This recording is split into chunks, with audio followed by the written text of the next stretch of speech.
Muy buenas tardes a todos y a todos. Cuando son justamente las 14 horas en la Secretaría General del CLAP, aquí en Caracas, Venezuela, le damos la más cordial bienvenida a esta conferencia internacional, a estas puertas, en esta ocasión virtuales, que el Centro Latinoamericano de Administración para el Desarrollo les ofrece para enriquecer la discusión sobre un tema que el organismo ve vital y medular para nuestra región, América Latina.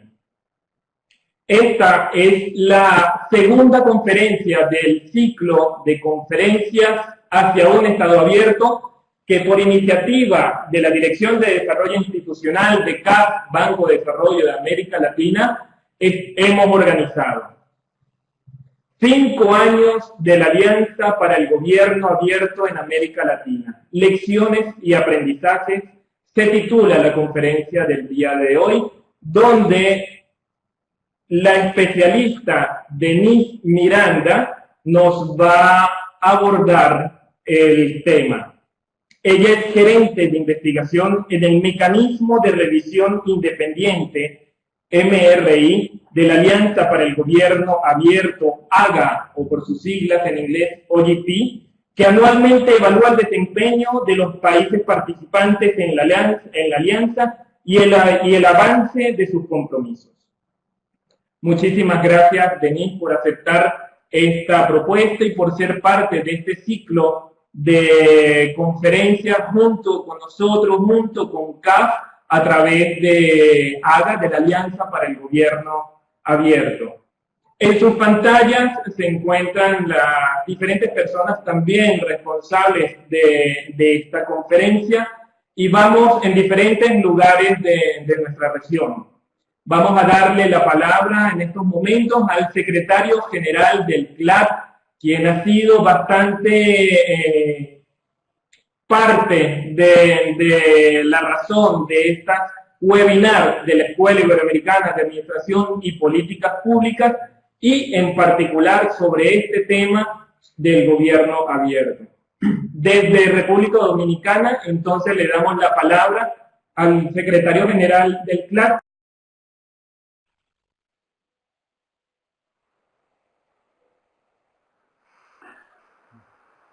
Bien, muy buenas tardes. Espero que me escuchen bien.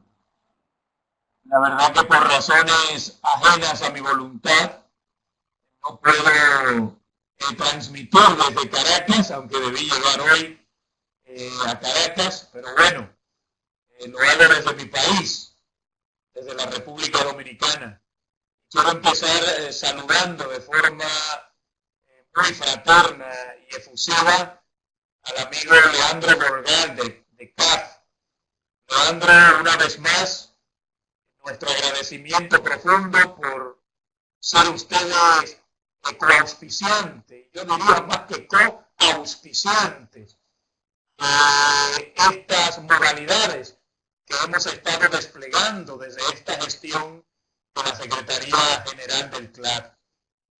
Denise, muchísimas gracias por estar presta a compartir con nosotros una experiencia desde una perspectiva que para el CLAP y nuestros usuarios es de gran utilidad, como es la perspectiva que pueda presentar la Alianza Global por el Gobierno Abierto, de cómo ha venido funcionando en estos últimos 5 años, el desarrollo de las actividades en América Latina de manera muy particular. A Nelson, que aunque soy consciente del esfuerzo que está haciendo para estar en este momento en la sede de la Secretaría General del CLAP, con mucha entrega, con mucho entusiasmo. Hoy incluso se estuvo valorando la posibilidad de alguna manera posponer eso, y yo inmediatamente dije, no, cada quien desde su lugar lo hace. De hecho, el equipo técnico no está en este momento en la sede principal del CLAP, sino que está desde sus hogares probablemente aportando su responsabilidad para que esta actividad sea exitosa. Esto nada más aplica para los amigos que están en Caracas. Agradecer, primero saludarlo, claro, a cada uno de los que ya están conectados. Ya Nelson más adelante nos estará informando de la cantidad de conexiones. En este momento yo sé que superamos las 70 conexiones. En cualquier momento pudiéramos estar cerca de 100. Esto sin sumar la cantidad de salas que sabemos que están instaladas en varios países de la región, desde las cuales varias personas pueden seguir la conferencia. Leandro, usted en CAP son testigos del gran esfuerzo que estamos haciendo desde el CLAP.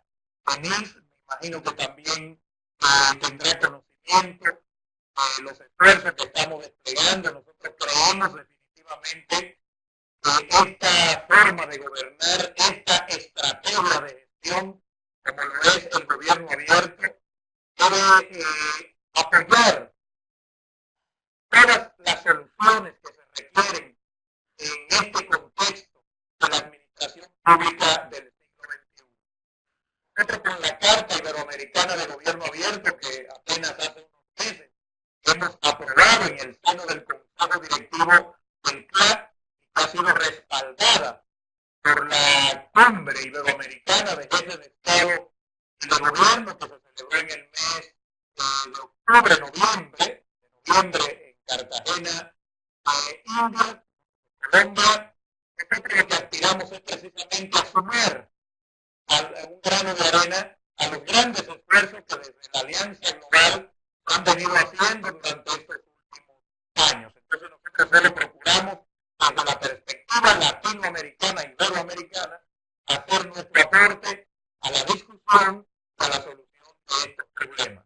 Y qué bueno que este ciclo de conferencias sobre Estado abierto, sobre gobierno abierto, que ha propuesto CAP y que estamos desarrollando de forma conjunta, cuente con una las actividades encabezadas, o mejor dicho, conducida por Denise de la Alianza Global.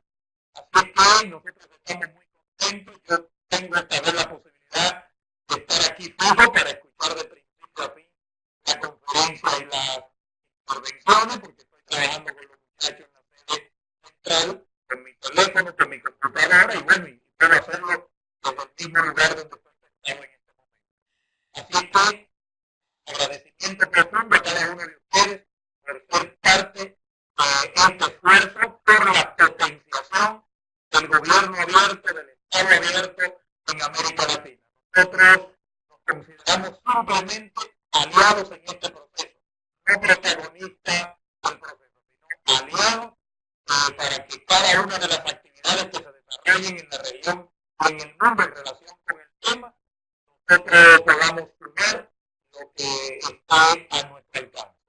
Así que estaré aquí con ustedes de principio a fin, muy contento de que hayamos podido concretar en el marco de esta alianza no solo este ciclo, sino esta conferencia en particular sobre 5 años de experiencia en materia de gobierno abierto en América Latina. Muchísimas gracias a todos los amigos y amigas conectados en todas las regiones, en todos los países de nuestra región de manera particular. Espero le puedan dar el seguimiento adecuado, que al final pueda haber una interacción que permita una mejor dimensión de esta actividad que desde la IAP estamos organizando para ustedes. Muchísimas gracias, y Nelson, te doy un paso para que...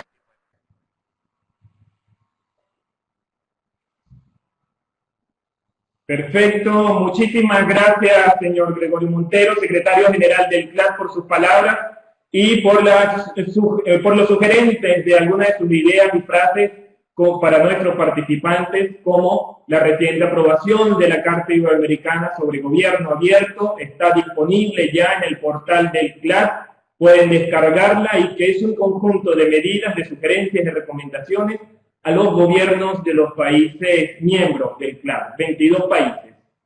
A continuación, y desde Buenos Aires, nos acompaña Leandro Gorgal,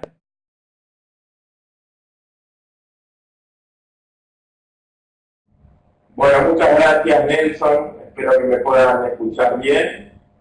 Un gran saludo a Gregorio Montero y a Denise, que en esta oportunidad estará presentando la segunda edición de esta serie de webinars que estamos organizando conjuntamente con el CLAN y con la Alianza para el Gobierno Abierto. Para nosotros es una gran alegría que esta serie de webinars se pueda llevar adelante. Desde acá, ya desde el año pasado, hemos comenzado a trabajar en una agenda mucho más robusta que tiene que ver con el gobierno abierto, con la promoción del gobierno abierto en toda la región. Estamos trabajando en la elaboración de una estrategia de CAF para apoyar esas temáticas en nuestros países miembros, y creemos que estas asociaciones virtuosas entre diversos organismos internacionales como el CLAR, como OGP, son verdaderamente muy importantes, sobre todo porque estamos hablando de una temática o de un nuevo modelo de manejo de los asuntos públicos que obviamente en su etapa de nacimiento, en sus primeros años de nacimiento, todavía necesita ser rediscutido, revisado, pero indudablemente este proceso que ya está en marcha es un proceso que entraña un cambio cultural fenomenal, con lo cual debemos trabajar en este apoyo, en esta promoción de este tipo de espacios de reflexión, donde evidentemente América Latina tiene mucho para decir y también mucho para aprender. Espero que con la exposición de Denise podamos seguir avanzando en discutir, en este caso reflexionar sobre estos primeros 5 años de la Alianza para el Gobierno Abierto y cómo América Latina ha avanzado en sus metas y en la implementación de diferentes planes de acción. Como bien se llama este ciclo, no es un ciclo de gobierno abierto, sino estamos pensando en que América Latina debe avanzar hacia un modelo de Estado abierto, que no solamente es el Poder Ejecutivo quien puede implementar o debería implementar estas herramientas de gobierno abierto, sino que también otros poderes del Estado y otros niveles del Estado deberían avanzar en este nuevo modelo de gestión de los asuntos públicos.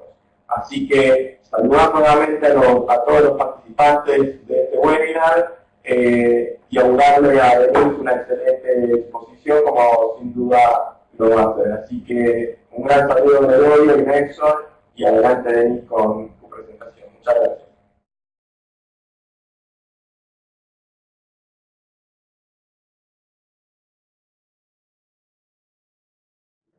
Estupendo, Leandro. Muchísimas gracias por tus palabras, por tu bienvenida, por la iniciativa y el apoyo que han dado en la dirección en este tema vital. A continuación, entonces, vamos a decir unas pequeñas reglas de juego para darle la palabra a Denise Miranda. Ella ha estado involucrada en la Alianza para el Gobierno Abierto desde el año 2011 en diferentes roles. Primero como sociedad civil y luego como parte del mecanismo de revisión independiente de la Alianza. Con más de 9 años de experiencia en el ámbito de desarrollo, políticas públicas y sociedad civil, su trabajo se ha enfocado principalmente en la incidencia en políticas públicas y el gerenciamiento de proyectos en temas de transparencia y gobernabilidad. A continuación, entonces, ella, Denise, va a tener un aproximado de 45 minutos para abordar el tema, al término de los cuales se va a habilitar en su pantalla una sala, un chat para preguntas. Ustedes van a colocarlas escribiendo en este chat las preguntas y comentarios que sean pertinentes de acuerdo a la conferencia que va a dar Denise, para que luego ella la vaya leyendo, la escoja. No va a poder abordar todas las preguntas que se puedan hacer, así que se quedará como tarea de ella luego responderles. Se está grabando toda la conferencia para luego publicarlo en el canal de YouTube del CLAD, pero también de CAF y de la Alianza, y también en la sección de la Escuela Iberoamericana de Administración y Políticas Públicas, videos EIAP. Les damos un cordial agradecimiento ante algunas instituciones, como indicó el señor Gregorio Montero, hicieron un esfuerzo adicional en proyectar esta actividad, esta conferencia, en un salón, en un auditorio, donde están funcionarios o estudiantes, docentes, autoridades, escuchando la conferencia. Un agradecimiento en Argentina a la Asociación Civil Goberneo, en Bolivia a la Cámara de Empresas de Tecnologías de Información y Comunicación de Chuquisaca, Costa Rica al Ministerio de Planificación Nacional y Política Económica, Mideplan, Guatemala al Instituto Nacional de Administración Pública, al INAP, un abrazo, a México, al municipio de la ciudad de Huajuapán de León, en Oaxaca, y al órgano de fiscalización superior del Congreso del Estado de Chiapas. En Panamá, a la Autoridad Nacional de Transparencia y Acceso a la Información, ANTAI, y al Ministerio de Economía y Finanzas, quienes son representantes del CLAD en el país.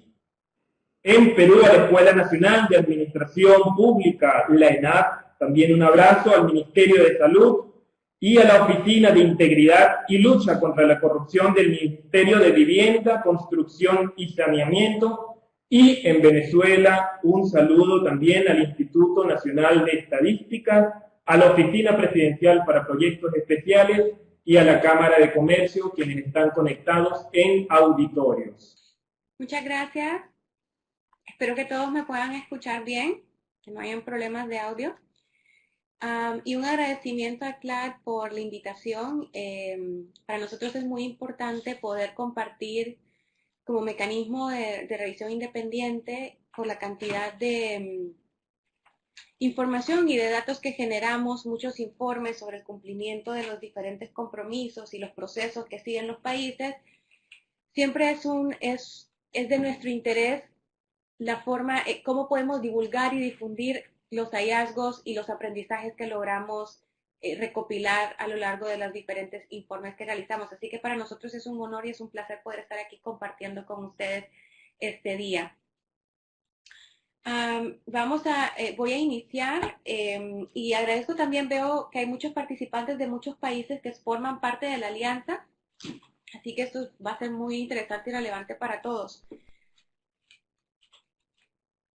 Vamos a iniciar nada más con un marco general de lo que es la Alianza para un Gobierno Abierto, u OGP, por sus siglas en inglés. El OGP, y quiero dejar claro y de entrada, es no pretendemos ser donde se agote la frontera y concepto de gobierno abierto. El concepto de gobierno abierto es un concepto, es una forma de gestión pública, es una forma de hacer gobierno que trasciende las fronteras de la alianza. Sin embargo, la alianza fue creada en 2011 precisamente para tratar de reunir en un ambiente en el que se pueda compartir experiencias, en un ambiente en el que se puedan crear capacidades a través del intercambio, digamos una alianza, una red de reformadores, tanto de sociedad civil como de gobierno, para poder impulsar iniciativas de gobierno abierto. Y es así como nace la alianza en 2011, con 8 países, y ha crecido en estos últimos 5 años. Actualmente contamos con 75 países que participan de la alianza de gobierno abierto. A través de estos 5 años estamos ya por un tercer ciclo de planes de acción. Planes de acción son los instrumentos que utiliza la alianza para hacer realidad estas iniciativas y tratar de implementar iniciativas de gobierno abierto. Cada país que ingresa a la alianza, después de cumplir una serie de requisitos de elegibilidad, tiene que producir un plan de acción que tiene una duración de 2 años. Ese plan de acción contiene un número de compromisos a los que los países valga la redundancia, se comprometen con iniciativas diversas en los valores que la alianza impulsa. Los valores que la alianza impulsa son los valores de transparencia, todo aquello que tiene que ver con acceso a la información, garantizar el derecho a la información, abrir datos, la apertura de datos y la divulgación de información tanto proactiva como también reactiva. Luego también tenemos otro de nuestros valores fundamentales es la participación cívica. El modelo de la Alianza de Gobierno Abierto está estructurada de manera que debe por default existir una participación y una colaboración entre sociedad civil y gobierno para poder impulsar estas iniciativas, pues la Alianza reconoce que no se puede hacer gobierno realmente si no se responde al ciudadano, si no es un gobierno que genera cambios para sus ciudadanos y que responde a las necesidades de sus ciudadanos, pero también que el ciudadano asuma una responsabilidad en apoyar, en ayudar, en coadyuvar los esfuerzos para el bienestar de todos. Y el tercer elemento y principio de la Alianza de Gobierno Abierto es la rendición de cuentas públicas. Y la rendición de cuentas públicas entendido no como el acto de rendir cuentas en sí, de divulgar y decir esto es lo que estoy haciendo y presentar digamos, un informe de rendición de cuentas, sino el acto precisamente por el cual se deducen responsabilidades aquel que está rindiendo cuentas, en este caso el funcionario público, que está rindiendo cuentas y que existe un mecanismo para que se pueda deducir responsabilidad y que existan sanciones adecuadas para deducir la responsabilidad de los funcionarios que no están cumpliendo con sus deberes o que están actuando fuera de las funciones y deberes que tienen en su mandato. Y en sí, esos son los tres valores fundamentales para la Alianza de Gobierno Abierto, para OGP, y son sobre los tres valores que impulsamos iniciativas y fomentamos que los países puedan generar compromisos en sus planes de acción. Como les mencionaba, cada país presenta un plan de acción que tiene una duración de 2 años. El mecanismo de revisión independiente es, digamos, el brazo de rendición de cuentas de la alianza, pues el mecanismo tiene a cargo generar informes de cumplimiento de cómo los países están avanzando o no en estos compromisos y hacer un análisis de la relevancia que tienen estos compromisos para alcanzar los valores de la alianza, del potencial que tienen estos compromisos, qué tan ambiciosos son estos compromisos para generar ese cambio que están buscando a favor de la ciudadanía o para resolver ese problema público que ese compromiso tenía en mente al momento en que fue redactado. Los planes de acción tienen una duración de 2 años. Sí, el calendario es bastante apretado, pero eso tiene un beneficio y es que cada 2 años los países pueden renovar ideas. Cada 2 años se pueden hacer cambios y generar dinámicas de participación que permitan un avance constante, ¿no? Y una dinámica de trabajo constante. El mecanismo de revisión independiente genera 2 informes. Un informe de avance que se genera al cierre del primer año de la implementación del plan de acción y un informe de fin de término que es el informe final que recoge lo que pasó en la vida de ese plan de acción, de esos 2 años, qué fue lo que pasó. El mecanismo de revisión independiente trabaja con investigadores en cada uno de los países participantes en la alianza y nuestro trabajo como staff o como comunidad aquí en la alianza es revisar esa calidad, ese control de calidad, tener ese control de calidad sobre los informes, apoyar a los investigadores en su trabajo, generar lineamientos estandarizados para todos los investigadores para que puedan producir estos informes. Y trabajamos con un panel de expertos internacionales que está conformado por un grupo de 10 personas, que son las personas que, además del control de calidad, son expertos en diferentes temas de transparencia, gobernabilidad, acceso a la información, participación, que revisan los informes y dan sus recomendaciones y sugerencias al investigador. Y actualmente estamos a 5 años de la alianza, estamos ya en nuestro tercer ciclo de planes de acción. En América Latina, la mayoría de los países ya están implementando ese tercer plan de acción y nosotros como mecanismo de revisión ya hemos evaluado 2 ciclos de planes de acción y es sobre esa base que voy a comentar algunos de los hallazgos, recomendaciones, lecciones y aprendizajes que hemos tenido en estos 5 años. Muy importante es entender que el mecanismo de revisión tiene 2 funciones fundamentales. Una es precisamente ser ese brazo de rendición de cuentas, poder tener una visión independiente de los hechos y reportar qué es lo que se está haciendo, qué es lo que no se está haciendo. Pero por otro lado, también nuestra razón de ser también es para el aprendizaje de los países. Es para poder generar información que permita y datos que permitan a los países mejorar en su contexto nacional, pero también a los países poder generar esos intercambios y poder aportar a la comunidad de la Alianza de Gobierno Abierto un aprendizaje en comunidad.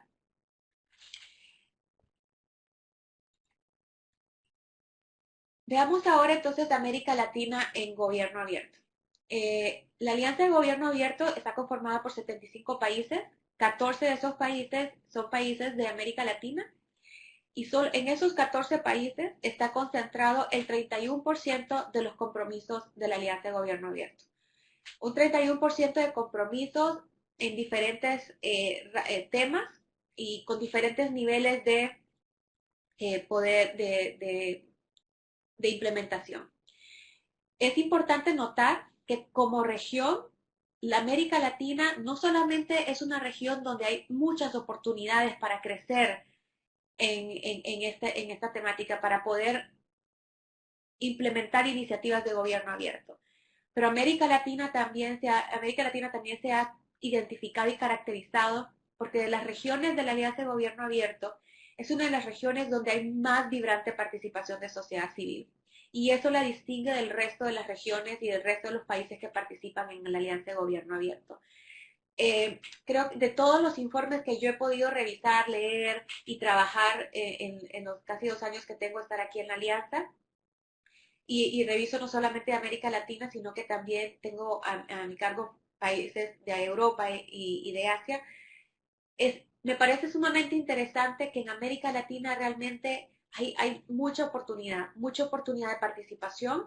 Hay organizaciones de sociedad civil beligerantes, activas, con un gran liderazgo, y eso permite, y también muchos reformadores en gobierno, puntos de contacto de gobierno, que realmente están queriendo ser ese agente de cambio en la administración pública donde están. Y esa combinación es nada más que un espacio para crear y generar grandes cambios. Ahora, sí, los retos son muy grandes.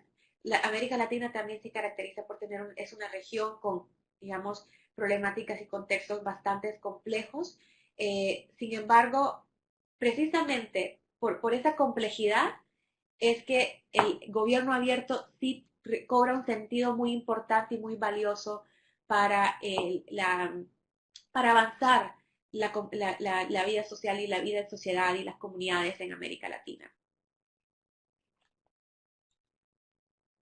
Vamos a ver solamente un par de números para que miremos en números qué es lo que representa América Latina para la Alianza de Gobierno Abierto, y luego entramos a ver qué hay detrás de estos números. Ya hablamos, somos 14 países, son 37 planes de acción. Aquí solamente están ya incluidos los del primer ciclo, segundo ciclo y tercer ciclo. Más de 890 compromisos incluidos en estos 37 planes de acción. A lo largo de 5 años, América Latina como región ha generado 890 compromisos, que ya habíamos, son el 31-32% aproximadamente de todo el universo de la Alianza de Gobierno Abierto. Entre esos compromisos hay una porción pequeña, pero significativa, de compromisos estelares, que son los compromisos a los que nosotros, digamos, le podemos decir compromisos modelos, iniciativas que realmente van más allá y trascienden y tienen un potencial de generar cambios. Y esos son, ya más adelante voy a explicar un poco de qué se trata y en qué ámbitos están esos compromisos. Y lo más importante es que de los 14 países que están participando en la Alianza de Gobierno Abierto, 12 países cuentan con foros multiactor. Estos foros son un eje fundamental del modelo y de cómo funciona la Alianza de Gobierno Abierto. Uno de los requisitos que la Alianza de Gobierno Abierto pide a sus países a los países que participan en ellos es que tanto sociedad civil y gobierno conformen un espacio de diálogo permanente y que en ese espacio de diálogo permanente se puedan generar los compromisos. Así que sea ese foro multiactor, que es una combinación de sociedad civil y gobierno, sean quienes lideren el proceso de OGP en sus países y sean de donde nazcan los compromisos, de donde nazca el proceso de consulta para desarrollar los compromisos que se incluyen en el plan de acción y donde luego se pueda dar seguimiento al cumplimiento de los compromisos. Así que este foro multiactor es de gran importancia para que funcione el modelo de gobierno abierto. Y en América Latina se ha destacado porque es la región donde más foros multiactor existen, donde se han creado estos espacios de diálogo permanente para liderar las iniciativas de gobierno abierto en sus respectivos países. Hay muchos retos que ya vamos a ver, no todo es color de rosa, hay muchos retos, muchos desafíos, dificultades que hay que resolver para poder, digamos, avanzar a la generación 2.0 de gobierno abierto en América Latina. Y ya vamos a ver cuáles son esos retos. Veamos cómo ha ido avanzando el proceso de consulta y ese proceso de co-creación de planes de acción en la Alianza de Gobierno Abierto. En el ciclo 1, primero quiero explicar, la Alianza de Gobierno Abierto establece 6 requisitos, 6 pasos que deben cumplir los países en su proceso de desarrollo de planes de acción. Dentro de esos 6 pasos están, en primer lugar, los gobiernos deben divulgar o diseminar o facilitar un cronograma de trabajo y una línea de tiempo sobre el proceso de consulta. No solamente el hecho de divulgarlo, sino que lo tienen que hacer con tiempo anticipado. La idea de esto es que las personas que participan en las consultas, que tanto sociedad civil, ciudadanos, demás instituciones gubernamentales, tengan con anticipación claridad en los tiempos y los momentos en los que se realizará la consulta.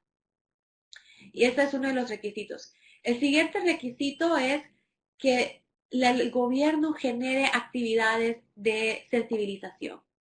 Y esto también tiene mucho que ver con la participación informada. OGP, la alianza, procura que en la medida de lo posible la participación realmente tenga calidad y sea cualitativa. Y para que una participación en un espacio de consulta genere propuestas relevantes, todas esas personas que participan o los actores involucrados tienen que conocer con anticipación de qué trata, qué es lo que se va a discutir, cuáles son las expectativas y los objetivos del proceso de consulta. Ese es otro de los requisitos. Y otros 2 requisitos es la alianza requiere que los países generen procesos de consulta o desarrollen mecanismos de consulta en línea y mecanismos de consulta en persona. Y finalmente, la alianza requiere que no se acabe y no se agote la facilitación de información o el acceso a la información en el momento previo, sino que una vez que se ha realizado la consulta, que todos los participantes y los actores claves puedan tener una devolución de los resultados de la consulta. ¿Qué insumos se recogieron? ¿Cómo se van a utilizar esos insumos? Y sobre todo, y lo más importante es, cómo esos insumos se materializan en compromisos concretos que luego se incluyen en planes de acción. Esos son los 6 requerimientos de los 6 pasos requeridos. En el primer ciclo de planes de acción, la región América Latina en promedio solo cumplía 2 de esos pasos. En los segundos ciclos, en los segundos planes de acción, como región el promedio de cumplimiento es de 4 pasos de los 6. No es perfecto, pero es un gran avance que para algunos todavía requiere de mucho trabajo. Todavía la región, en términos de proceso de consulta, se ha concentrado mucho en la formalidad, en la forma, en la estructura de la consulta. Y ya es momento entonces que, teniendo un avance bastante significativo en forma, en cómo, en la metodología y el proceso, que ahora nos ocupemos como región de cómo el contenido y cómo el fondo de ese proceso de consulta se puede mejorar. Y esa es la nueva frontera y ese es el nuevo reto para la región en estos nuevos 5 años de la Alianza de Gobierno Abierto. Destacar como avances precisamente el avance en el cumplimiento de esos pasos requeridos por la Alianza. Definitivamente el segundo ciclo representó para América Latina ese momento de fortalecimiento de esos foros multiactores. Estos foros no existían muchos en los primeros planes de acción y se han fortalecido en la medida que el aprendizaje le ha dado a los países y a los gobiernos esa noción que realmente este modelo exige que haya esa participación y esa energía y participación de sociedad civil.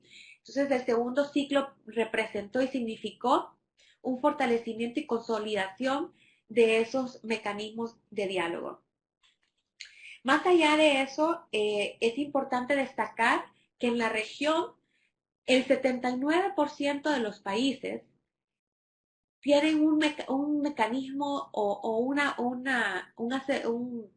abordaje de consulta respecto a los procesos de planes de acción.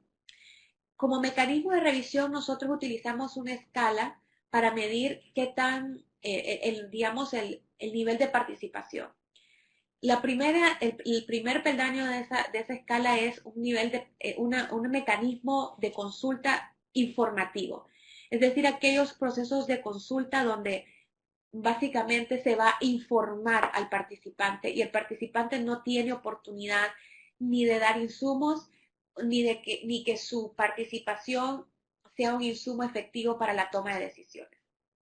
El siguiente paso de eso es un mecanismo de consulta propiamente, un mecanismo en el que la participación no solamente lleguemos a escuchar, sino que los que lleguemos a participar podamos opinar y que esas opiniones queden registradas y que esos insumos sean tomados en cuenta como una base para construir los compromisos.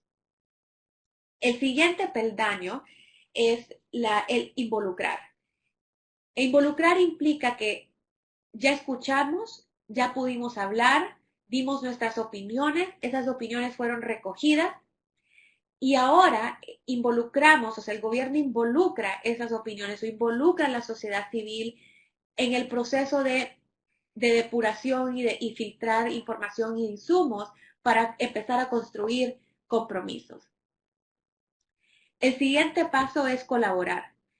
Cómo el gobierno y sociedad civil ya no solamente conversan y el gobierno toma insumos de sociedad civil y luego sociedad civil espera ver el resultado, sino gobierno y sociedad civil comparten la responsabilidad de ser co-creadores de la agenda de gobierno abierto en sus países y co-creadores de los compromisos.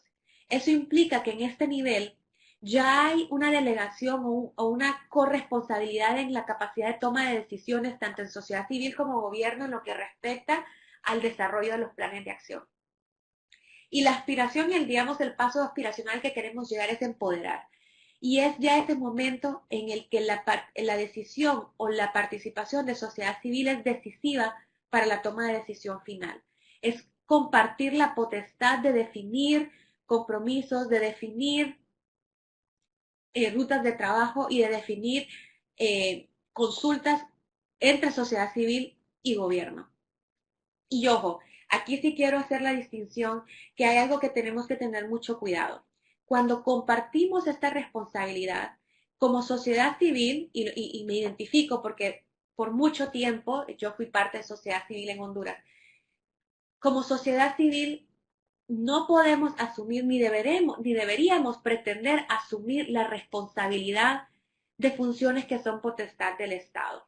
Y eso es muy importante, el equilibrio entre el respeto de la función que cumple sociedad civil digamos, en la gobernabilidad de un Estado, de una comunidad, de una sociedad, y la función que cumple el gobierno tiene que haber un entendimiento para poder respetar ese balance y que a pesar de que sociedad civil forme parte y tenga responsabilidad y pueda tener esa potestad de influir en la toma de decisiones y de tener esa capacidad de tomar decisiones junto con el gobierno, que haya un entendimiento de dónde están esos límites y ese respeto hacia dónde debe llegar. Y eso es lo que es más difícil, eso es lo que dificulta, porque estamos acostumbrados, porque la dinámica y la cultura de política nos ha generado como esa división binaria entre lo que es gobierno y lo que es ciudadanía y lo que es sociedad civil.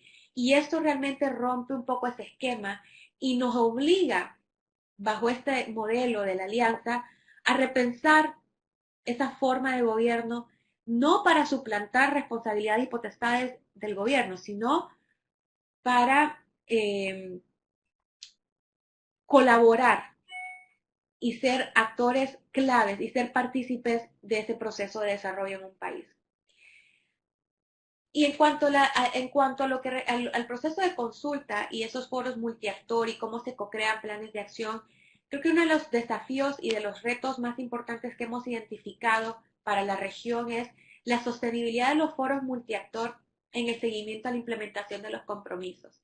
En muchos países, si yo diría casi en el 100%, el foro multiactor inicia a trabajar con mucha fuerza, con mucha energía en el desarrollo del plan de acción. En la medida que se van generando las dinámicas y el trabajo y todo lo que conlleva llegar a ese entendimiento y ese balance entre lo que es sociedad civil y gobierno, se va debilitando y eso es natural. Y yo creo que eso no lo vamos a evitar ni podríamos aspirar a que eso no fuera así. Porque la naturaleza misma del rol de sociedad civil y el rol de gobierno no tiene que ser necesariamente antagónico, no tiene que ser confrontativo, pero sí es como un mecanismo de pesos y contrapesos que de alguna manera es un tira y encoge. Y eso pues de alguna manera, si no se logra tener reglas claras de cómo va a ser el diálogo, cómo se toman las decisiones, cómo se va a avanzar en las siguientes etapas más allá de construir compromisos juntos, puede debilitar mucho este espacio de diálogo. Y eso sin mencionar también otros eventos colaterales que se den en el contexto de un determinado país que pueda romper el diálogo entre las partes. Entonces, cuidar la sostenibilidad del foro multiactor es uno de los desafíos hacia adelante, pues los datos lo que nos dicen es que si bien un 79 de los 12 países de los 14 cuentan con estos foros multiactor son más activos en la etapa del desarrollo del plan de acción de lo que son en la etapa de implementación. En la etapa de implementación, la modalidad de trabajo de colaboración, solo el 29% de los países tiene un modelo de trabajo consultivo. Ni siquiera llegamos a colaborar ni involucrar. Y es porque ya ahí hay un rompimiento un poco del esquema y ya construimos compromisos juntos y sociedad civil en muchas ocasiones adopta una posición de, bueno, voy a ver, yo soy el observador, voy a monitorear cómo el gobierno está implementando los compromisos. Porque finalmente el responsable de implementar el compromiso, porque quien tiene la potestad y la facultad de esa administración pública es el gobierno.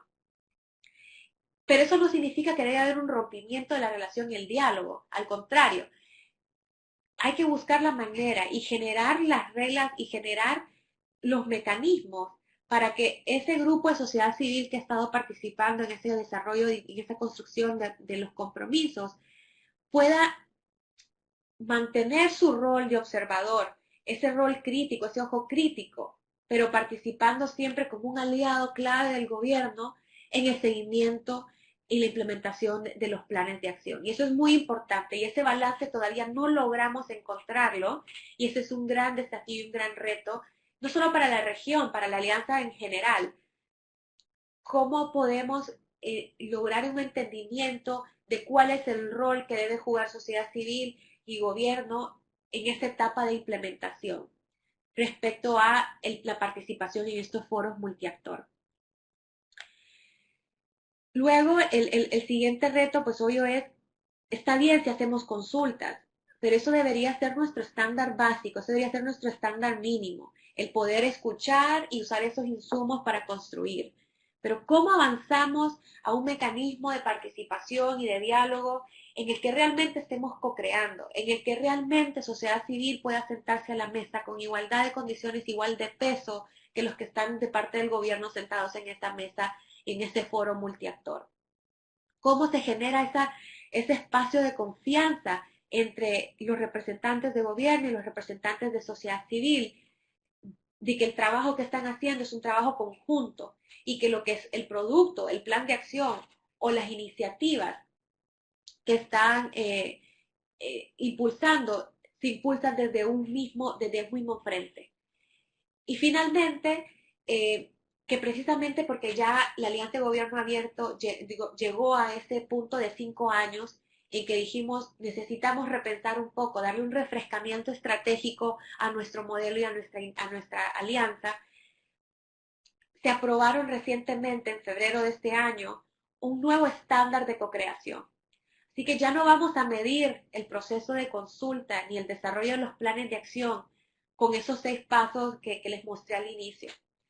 La nueva generación de planes de acción, por decirlo de una manera, es una generación de planes de acción que debe ser construido precisamente desde ese espacio de diálogo con ese balance de trabajo conjunto y de compartimiento de responsabilidades. Y llegar a ese estándar de co-creación que recientemente fue aprobado va a ser uno de los retos. Importante es notar que si bien es un reto complejo, la región tiene los elementos para poder destacar en esto, porque tiene los foros multiactor, ya tiene la base.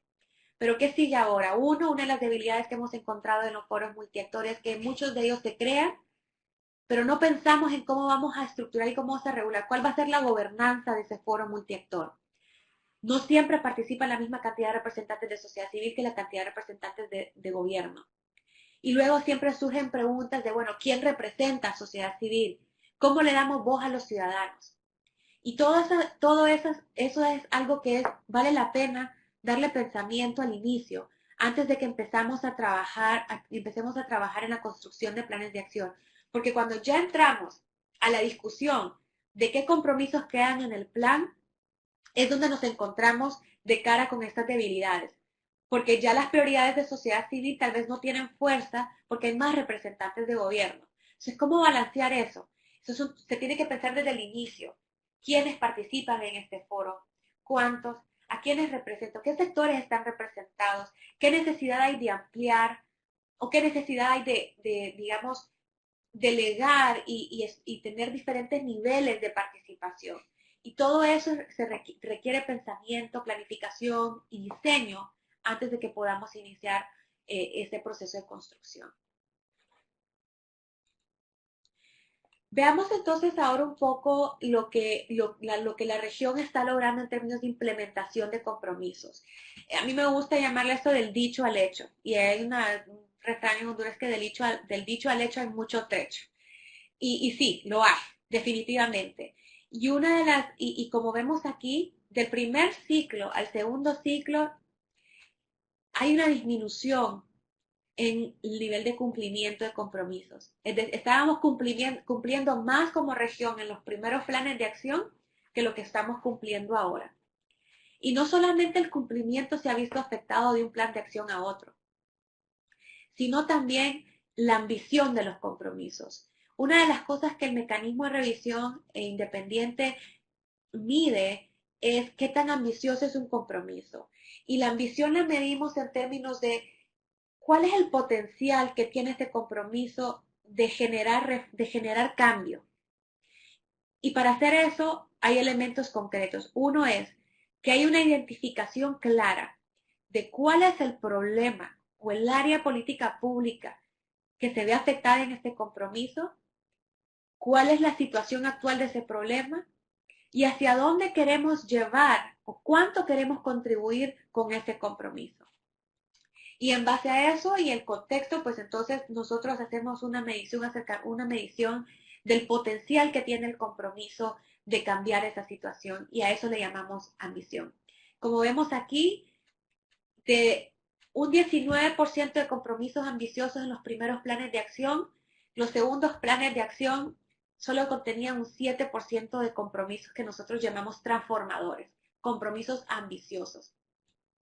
Y de un 52% a nivel de implementación, y la implementación nosotros lo medimos en base a un compromiso que no se ha iniciado, un compromiso que está limitado, un compromiso que tiene un avance sustancial y un compromiso que tiene un avance completo, un cumplimiento completo. Y el 45% de compromisos de los segundos planes de acción nada más lograba un avance sustancial o completo. Y aquí quiero notar algo muy interesante. En las conversaciones que se tienen en el ámbito, una de las hipótesis era que los compromisos ambiciosos o transformadores se reducían porque era más importante implementar y no querían sacrificar la implementación por la ambición. Es decir, pongamos menos compromisos ambiciosos y para poder garantizar que sí vamos a implementar. Y eso es entendible, se tiene que entender. No podemos aspirar a que en 2 años vamos a generar un cambio de la noche a la mañana que va a transformar completamente el contexto de un país. No, ni va a transformar la forma en que el gobierno trabaja ni las prácticas de gobierno, si son ya la administración pública tiene prácticas establecidas en cada uno de los países. Sin embargo, y muy interesante, esa hipótesis no resulta del todo cierta.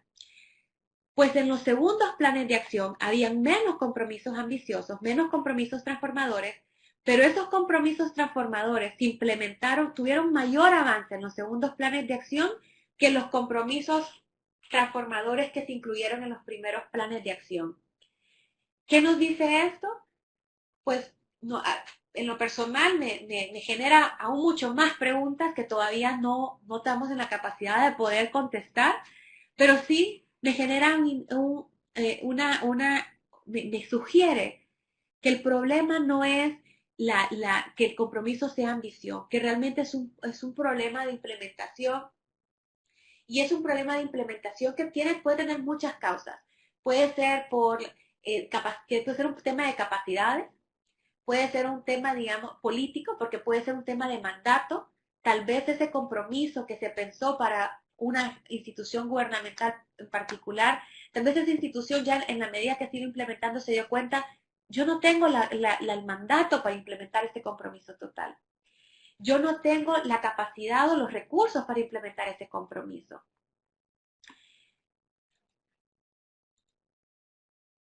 Y ahí entonces es que es importante que en el momento de construir el plan de acción participen las personas adecuadas, que participen las instituciones públicas que tienen que estar ahí, que son los que van a implementar y que estén allí para que puedan empoderarse de ese proceso de construcción de compromisos. Ahora, voy a hacer un enfoque y una focalización de esos compromisos transformadores. Ya vimos que en los segundos planes de acción, esos compromisos transformadores se implementaron mejor que lo que se implementaron los compromisos transformadores en los primeros planes de acción. El mecanismo de revisión tiene otra medida de lo que nosotros le llamamos un compromiso estelar, un compromiso modelo. Y estos compromisos modelos reúnen una serie de requisitos. Para que nosotros consideremos que un compromiso es modelo, nosotros tenemos que tiene que ser un compromiso específico, tiene que ser un compromiso que sea relevante a los valores de la alianza, tiene que ser un compromiso que tenga un potencial transformador y tiene que ser un compromiso que tenga un avance sustancial o completo. Y siempre a veces los gobiernos y los puntos de contacto de gobierno, pues es la parte que menos les gusta cuando nosotros les decimos, lo siento, su plan de acción no tiene ningún compromiso estelar.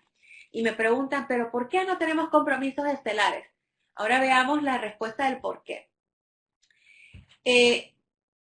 La especificidad de los compromisos no es mala, o sea, el diseño puede mejorar y ha mejorado mucho la especificidad de un plan de acción a segundos planes de acción, o sea, estamos escribiendo mejores compromisos. Pero esa no es la razón principal. La relevancia tampoco es la razón principal, porque en América Latina la mayoría, el 71% de los compromisos son relevantes: acceso a la información, al valor de transparencia, y son pocos los compromisos que se incluyen que no tienen relevancia a los valores que busca la alianza. El potencial transformador, pues vimos que veamos de ese grupo de transformadores, que son los únicos que pueden ser estelares, ¿dónde entonces es que pierden la estrella esos transformadores? Y esos compromisos transformadores pierden su estrella en la ejecución. La implementación, el 84% de los compromisos transformadores que no logran una estrella, no logran la estrella porque su implementación era limitada o no se había iniciado. Y ahí sí entonces podemos decir que quizás la ambición juega un papel importante en la implementación. Pero de lo ambicioso que sí se implementa, hay muy buenos resultados. Entonces sí hay capacidad, pero tal vez entonces la respuesta quizás pueda ser reducir el número de compromisos para no tener tanta competencia entre la implementación, pero también es un tema de coordinación, es un tema de cómo mejoramos las capacidades intergubernamentales para poder garantizar una implementación exitosa de un compromiso. Y como desafío, entonces ahí el desafío que planteo en términos de implementación es: sigamos trabajando, la implementación sigue siendo un talón de Aquiles para la región, y sobre todo, cómo generamos estrategias claras de implementación y seguimiento, cómo involucramos a los actores, cómo sabemos que los que van a implementar un compromiso participan desde el principio, cómo dotamos de recursos a los que van a implementar, y cómo dotamos también de mandato y empoderamiento a los que van a implementar para que puedan tener también la capacidad de exigir ejecución. Y ahora quiero un poco más o menos que veamos dónde están ubicados los compromisos, o de qué tipo de compromisos se generan en América Latina. Como les había comentado, el 71% de los compromisos están vinculados a temas de transparencia y acceso a la información de acuerdo a los valores de gobierno abierto. Esa es una gran cantidad de compromisos. Y ahí la gran debilidad que voy a notar es el diseño. Y hay que tener mucho ojo en el diseño de estos compromisos. Porque cuando veamos dónde están concentrados los compromisos ambiciosos, coincidentemente, la mayoría en términos de relevancia a valores de gobierno abierto están concentrados en temas de transparencia y acceso a la información. ¿Qué son estos? Que vamos a divulgar más información, que vamos a liberar esta base de datos, que vamos a hacer esta página web con esta información, que es muy bien. Pero donde se cae o donde falla, donde está la debilidad, es que la teoría de cambio de estos compromisos parte de que en la medida que haya más información, automáticamente se va a generar más participación y más rendición de cuentas. Y eso no es necesariamente cierto. Sí, la información es vital para la participación y para la rendición de cuentas, pero la participación especialmente no sucede mágicamente solo porque haya más información. Especialmente en los países donde tenemos grandes barreras digitales y grandes barreras de acceso a Internet, montar una página web con muchos datos hermosos no va a tener un impacto si las personas, el ciudadano, que es el que se puede hacer útil, se puede utilizar esa información, no conoce que esa información está disponible. Entonces, ¿cómo cerramos esa brecha entre aquí está esta información y toda la audiencia y los beneficiarios posibles y la utilidad que puede tener esa información? Para que veamos también muy interesante, muchos también de los compromisos ambiciosos tienen que ver con gobierno electrónico, y eso tienen que ver con reformas en, por ejemplo, la simplificación de trámites administrativos, en la digitalización de información. Un 20% también se refieren a medidas anticorrupción, y un 15% de reformas legislativas y regulaciones. Y eso sí lo voy a destacar. La región le encanta, nos encanta como región decir que vamos a reformar X o Y ley, y que la reforma de una ley X o Y va a generar mágicamente cambios. Entonces, y ahí el consejo que les dejo es, cuando estemos diseñando estos compromisos, cuando ustedes tengan la oportunidad de participar, sí, aprobar o reformar una ley es vital, pero esa ley no va a generar ningún cambio si ese compromiso no está amarrado con mecanismos de implementación y de seguimiento, monitoreo en el cumplimiento de esa ley o de esa regulación. Y quiero destacar algunos ejemplos de compromisos que nosotros hemos evaluado y valorado como compromisos destacados, ya sea porque eran estelares o porque en el final de término logramos recoger evidencias que realmente han generado un cambio en la forma en que el gobierno funciona, que el gobierno está trabajando en ese tema. Uno, por ejemplo, es Paraguay, que es la aprobación e implementación de la Ley de Acceso a la Información Pública. Y esto es importante aquí porque esto denota una de las lecciones y una de las recomendaciones para los próximos 5 años. La razón por la que este compromiso fue implementado de una manera exitosa, que no es que no ha sido perfecta, todavía hay mucho camino que recorrer en este tema en Paraguay, pero la razón por la que fue exitosa es porque hubo una coordinación tanto del legislativo, del judicial y del ejecutivo para generar la estructura institucional que permitiera la implementación de esta ley. El Ejecutivo creando sus oficinas de información, creando los mecanismos para dar respuesta a las solicitudes de información, el Legislativo obviamente con su papel fundamental en la aprobación de la ley, y el Poder Judicial, y muy importantemente, generando resoluciones que llevan, que interpretan o que llevan el alcance de la ley a una, digamos, dándole un rango más importante, dándole un peso más importante, sentando precedentes sobre el derecho de acceso a la información como un derecho humano fundamental que no se puede negar ni por formalidades ni por falta de identidad de la persona que solicita información. Y eso fue fundamental para que la ley se pueda implementar de la forma en que se ha implementado.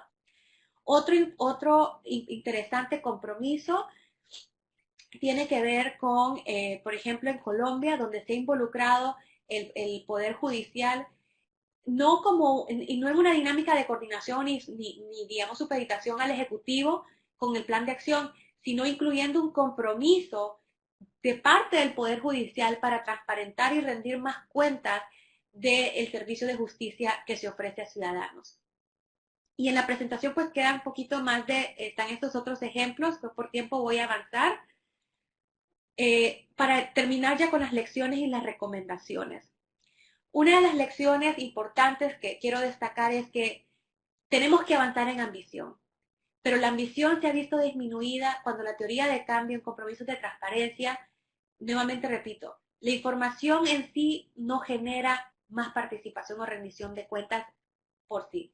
Tiene que haber un mecanismo claro o otras iniciativas que puedan acompañar la divulgación de información para que esto sea posible.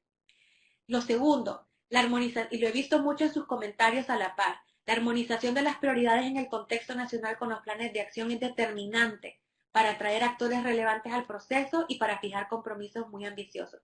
¿Esto qué es concretamente? Ya lo miraba en algunos de los comentarios y eso también es evidente en los informes que hemos generado.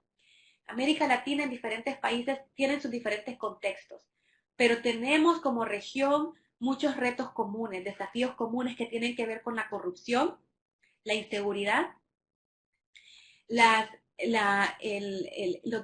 violaciones a derechos humanos. Entonces, solamente ahí, la gobernanza ambiental, son 4 temas, 4 desafíos enormes que tenemos como región, que no son ajenos a un país en particular. Porque en muchos de los casos, por ejemplo, el tema de corrupción, el tema de inseguridad, el tema de la violación de derechos humanos, el tema de la gobernanza en recursos humanos, en recursos naturales, a veces trascienden fronteras de un país a otro.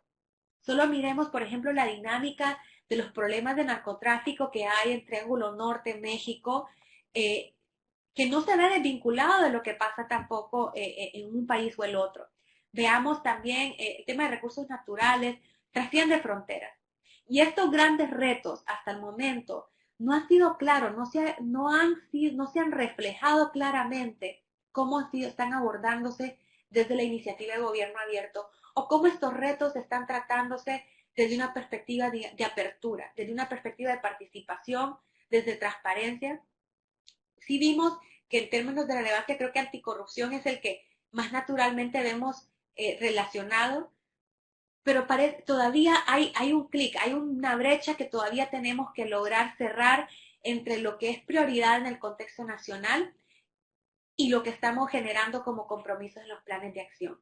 Quizás sea un tema de diseño, quizás sea un tema de escribir más detalle o de darle un poquito más de carne a los compromisos que generamos, pero eso es algo que yo dejo ahí especialmente para aquellos que de alguna forma tienen una participación en el desarrollo de planes de acción.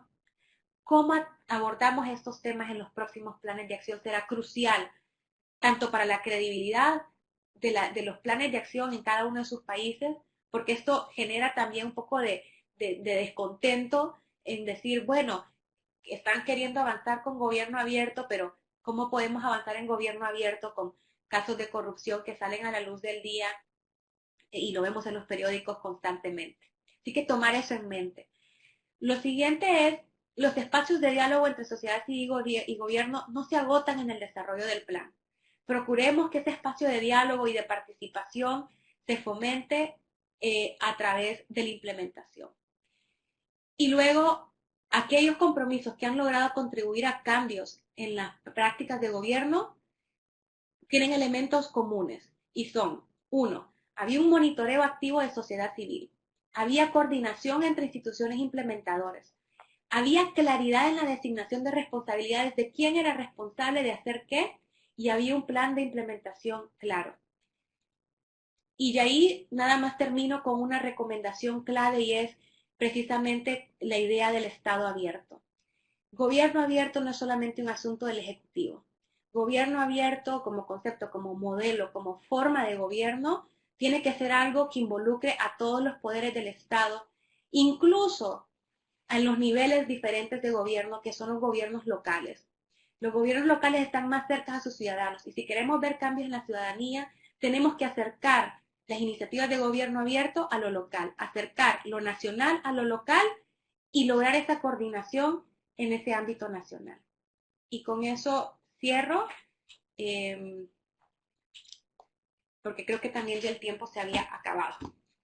A continuación, ustedes están viendo que ha aparecido en sus pantallas el chat para preguntas y comentarios pertinentes.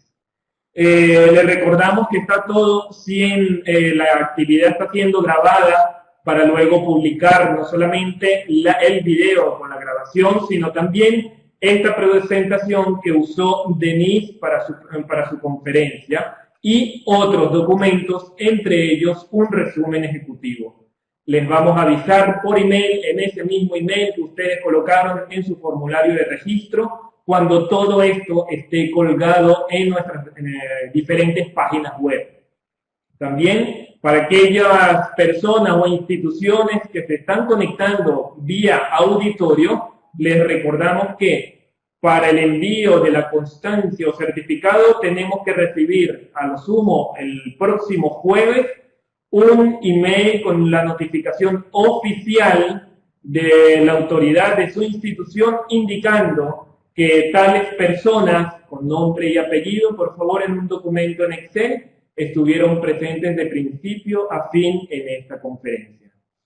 Denise, como ya estarás viendo, han aparecido muchísimas preguntas y comentarios en la pantalla. No te estreses, puedes abordarla según tu criterio. Ten en cuenta también aquellas instituciones o personas que se conectan con siglas, que son instituciones con auditorio. Y a todos les indicamos que nosotros les vamos a enviar también los datos de contacto de Denise para que luego aquellas preguntas que no pueden ser abordadas en estos próximos 45 minutos se comuniquen directamente con ella y que esta conferencia no termine aquí, sino que sigan esta conversación permanente, no solamente en este ciclo, sino en sus respectivas instituciones para que este paradigma logre calar cada vez más. Denise, entonces cuando quieras puedes comenzar con las preguntas. Muchas gracias, Nelson. Bueno, y en aras de la democracia también voy a hacer una primera ronda de respuestas a sus preguntas, porque hay varios de ustedes que han hecho varias preguntas, entonces voy a tomar una pregunta de cada persona para dar oportunidad de contestar a mayor cantidad de personas posible. Vamos primero, la primera pregunta viene de Rafael Castillo de México. En México, la base de datos para personas desaparecidas que se presentó hace 2 meses en el Museo de Antropología de la ciudad de Jalapa, Veracruz, fue minimizada como un logro por un consejero del INAI, aun cuando se leía como un gran avance de los sistemas de transparencia de la nación. Su pregunta es, ¿qué hacer ante estas acciones de complot o de restricción de los propios hacedores de transparencia en el país? Bueno, Rafael se refiere a una base de datos de personas desaparecidas que fue uno de los compromisos destacados que estaba en una de las diapositivas. Y sí, creo que es un tema de empoderamiento, ¿no? Y ya lo hablábamos al inicio. No conozco internamente cuál pudo haber sido el contexto de por qué se minimizó o la razón de que fue minimizada.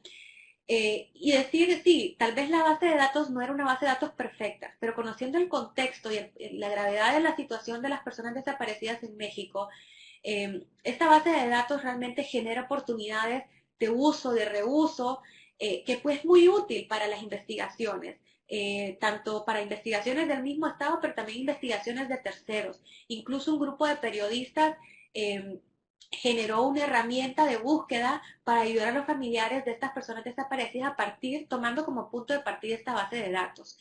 Entonces, en cuanto a acciones de restricción de los propios como responsables de la transparencia en el país, hay que preguntarse cuáles son los niveles de coordinación.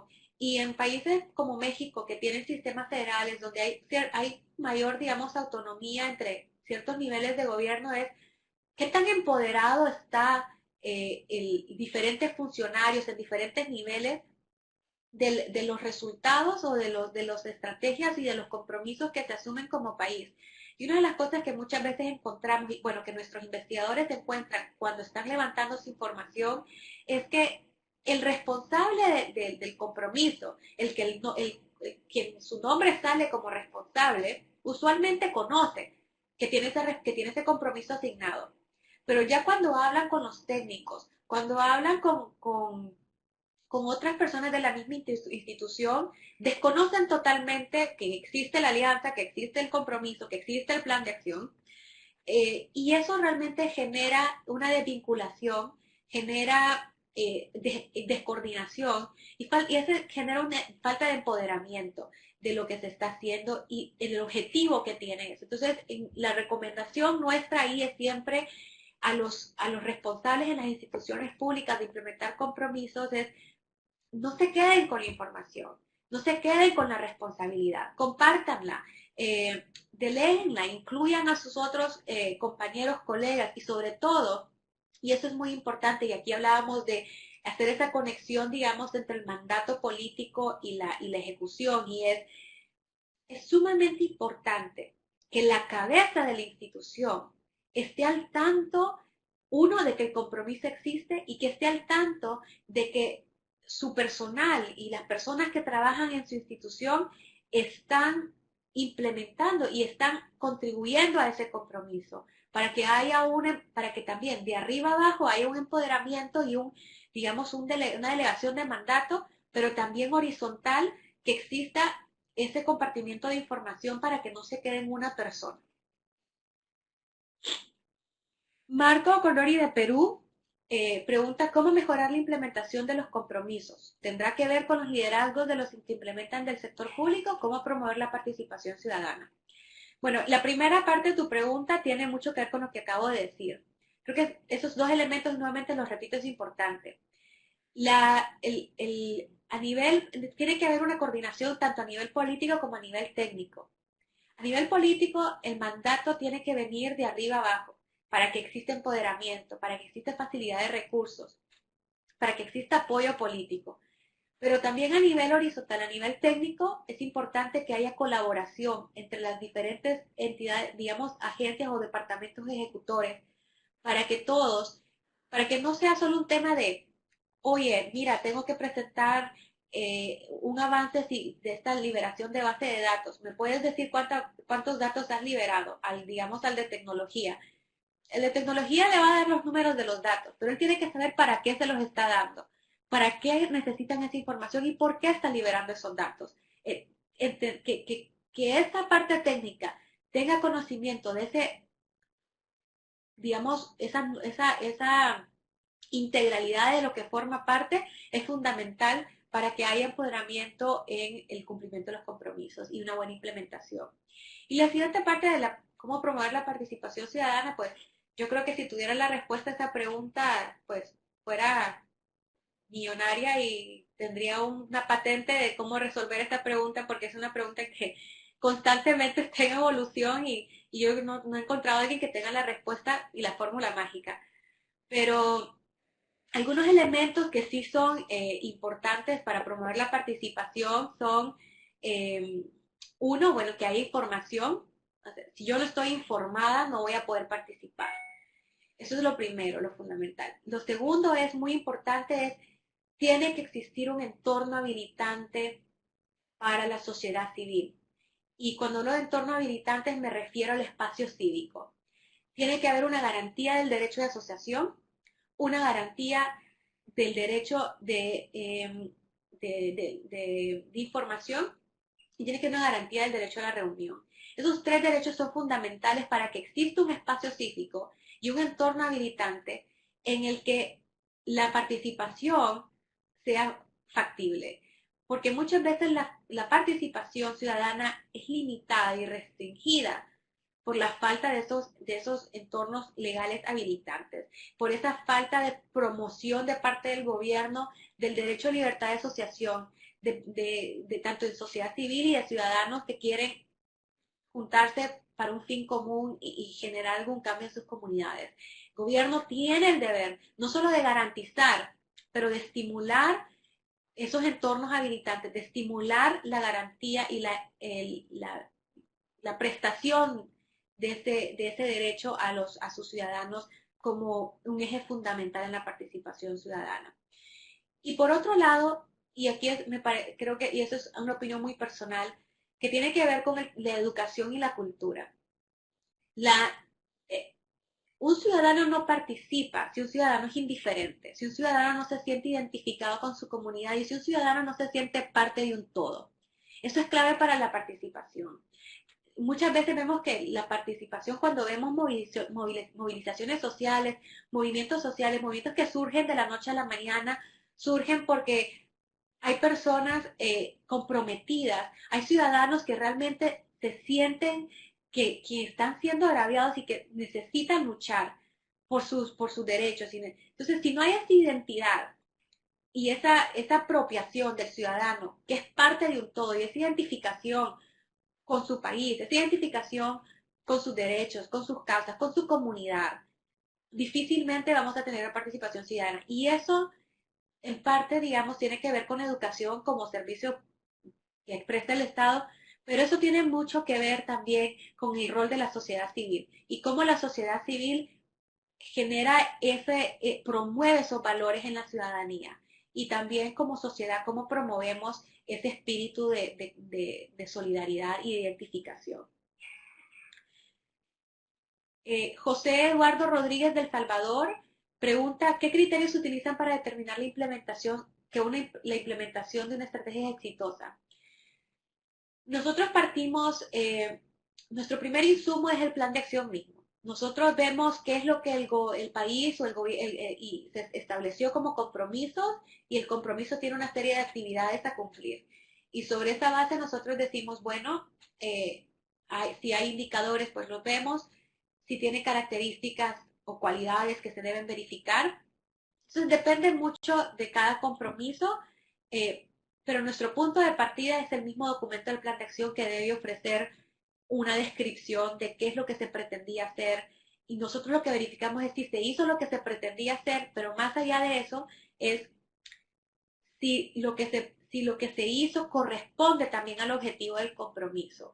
Y un ejemplo muy claro es, y sencillo, muchos compromisos tienen que ver con diseñar una página web y alojar una X cantidad de información que es relevante a los ciudadanos. El cumplimiento, digamos, se puede verificar, ¿existe la página web, sí o no? ¿Existe el contenido que prometía, digamos, una base de datos de desastres ambientales? ¿Está o no está? Pero más allá de eso, nosotros siempre buscamos opiniones de expertos, opiniones de la sociedad civil, las opiniones de los mismos implementadores, opiniones de los usuarios, para un poco desglosar y destilar cuál es la utilidad que tiene esa información. ¿Qué utilidad ha tenido? ¿En qué se ha usado? ¿Para qué está siendo utilizada? ¿Para quién es útil? ¿En qué ha contribuido esta información ahí alojada? Y partiendo de eso, entonces se hace una valoración del avance y de los resultados que está teniendo esa actividad, ya sea una estrategia o sea uno de los compromisos en el plan de acción. Wilman Gustavo Pacheco pregunta, ¿cómo se implementaría en un gobierno local el gobierno abierto? Muy buena pregunta. De hecho, la Alianza de Gobierno Abierto el año pasado lanzó un proyecto piloto denominado Ciudades, en el que abrió a concurso una, digamos, participación de gobiernos locales en la Alianza de Gobierno Abierto. Y se seleccionaron propuestas que vinieron de Sao Paulo, Jalisco en México, La Libertad en Perú, Buenos Aires, Argentina, Madrid en España, Tbilisi en Georgia, y básicamente es replicar el modelo de OGP. Cada uno de esos gobiernos locales presentó un plan de acción de 5 compromisos y van a ser evaluados. Entonces, la alianza sí tiene un componente de gobiernos locales que está creciendo. Ahorita es una fase piloto porque estamos explorando cómo funcionaría. Eso por un lado. Y por otro, siempre he creído, y especialmente trabajando en sociedad civil, trabajé en muchos proyectos de desarrollo, trabajar realmente con las comunidades y los gobiernos locales, especialmente, digamos, yo trabajaba mucho con auditorías sociales en municipalidades. Y para mí el potencial que tiene gobierno abierto en el ámbito local sobrepone el potencial que puede tener gobierno abierto en el ámbito nacional desde la perspectiva del cambio que puede generar en el ciudadano. ¿Por qué? Porque a diferencia del gobierno nacional, el gobierno local tiene una cercanía con el ciudadano que no la tiene el gobierno nacional, por obvias razones de cómo está estructurada la administración pública. Algo clave e importante para que el gobierno abierto funcione en el gobierno local es la descentralización. Porque el gobierno local tiene que tener facultades y potestades que le permitan con autonomía tomar decisiones para poder generar o poder impulsar iniciativas de gobierno abierto hacia sus ciudadanos. Y gobierno abierto en el ámbito local puede ir desde, por ejemplo, el compromiso que había en Paraguay sobre los consejos de desarrollo local. ¿Cómo trabajamos con los ciudadanos? Más allá de hacer un cabildo abierto al año y presentar los resultados, ¿cómo trabajamos con los ciudadanos? Uno, para definir prioridades o proyectos al inicio del ciclo presupuestario, cuando corporación municipal o como gobierno local, autoridades locales, vamos a crear nuestro presupuesto del año, ¿cómo traemos a la ciudadanía? ¿Cómo logramos un proceso de consulta, un proceso de participación de la ciudadanía para que nos ayuden a identificar cuáles son sus prioridades? Y basada en estas prioridades, generar un presupuesto orientado a esas prioridades ciudadanas. Eso es muy importante. Y eso es mucho más factible en el ámbito local de lo que es en el ámbito nacional. Estas son algunas de las ideas de cómo gobierno abierto puede funcionar. Y si visitan la página web de OGP, hay una sección de gobiernos locales y pueden encontrar mucho más ejemplos. Roger Rodríguez de Venezuela pregunta, en Venezuela, ¿qué trabajo se ha hecho? Bueno, yo lamentablemente en Venezuela no forma parte de la Alianza de Gobierno Abierto. Hay ciertos requisitos de elegibilidad, sobre todo que tienen que ver con el espacio cívico y que no cumple los requisitos para ser elegible, ser parte de la Alianza de Gobierno Abierto. No estoy en una posición en este momento para dar algunas luces de lo que se ha hecho, pues desconozco realmente, al no ser parte, tampoco fuera de mi conocimiento, pero si hay alguien del CLAD que puede ampliar, con mucho gusto y podemos conversar. Elsie Espinosa de Guatemala, ¿nos podría ampliar un poco más sobre la norma o método que usan para la evaluación de los planes de acción? Perfecto, sí. Como les decía, nuestra evaluación tiene tres secciones primordiales. Una primera sección evalúa el contexto institucional y para eso respondemos una serie de preguntas o levantamos una serie de información para determinar cómo está estructurado el mandato o el liderazgo de la Alianza de Gobierno Abierto en un país determinado. ¿Quién lidera en el gobierno? ¿En qué ministerio o institución está alojado? ¿Quién participa a nivel ministerial? Si hay una participación de la cabeza del Estado, si hay otros poderes del Estado involucrados. Y eso lo cuantificamos y hacemos un análisis cualitativo también de ese proceso y esa coordinación y participación. Por otro lado, también valoramos y evaluamos el proceso de consulta o esa dinámica de interacción entre sociedad civil y gobierno. Como podían ver en mi presentación, inicialmente nosotros evaluábamos esos 6 pasos y hacíamos,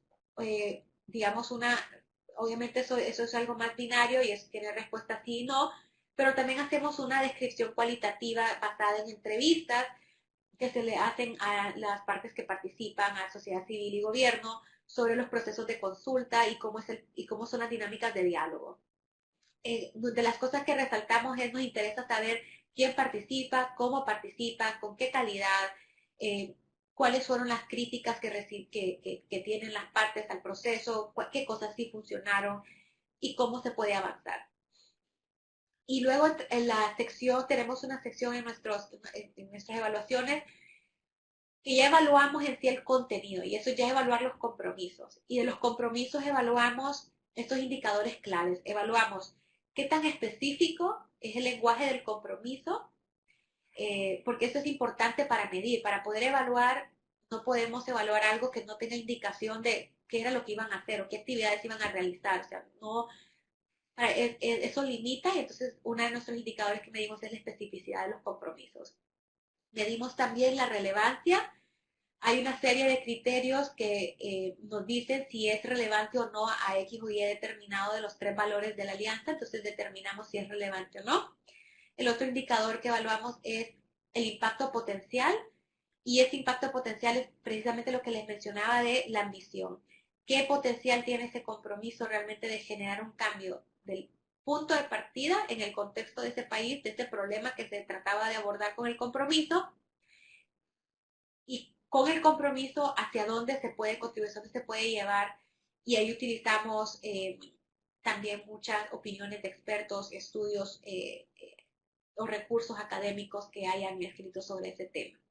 Y luego lo otro que evaluamos el cumplimiento, y eso es basado en lo que prometía el compromiso y lo que se ha logrado y lo que se ha hecho y lo que no se ha hecho. Y una nueva variable que incluimos en nuestros informes de fin de término es una variable que mide en alguna medida cómo ha cambiado la práctica de gobierno.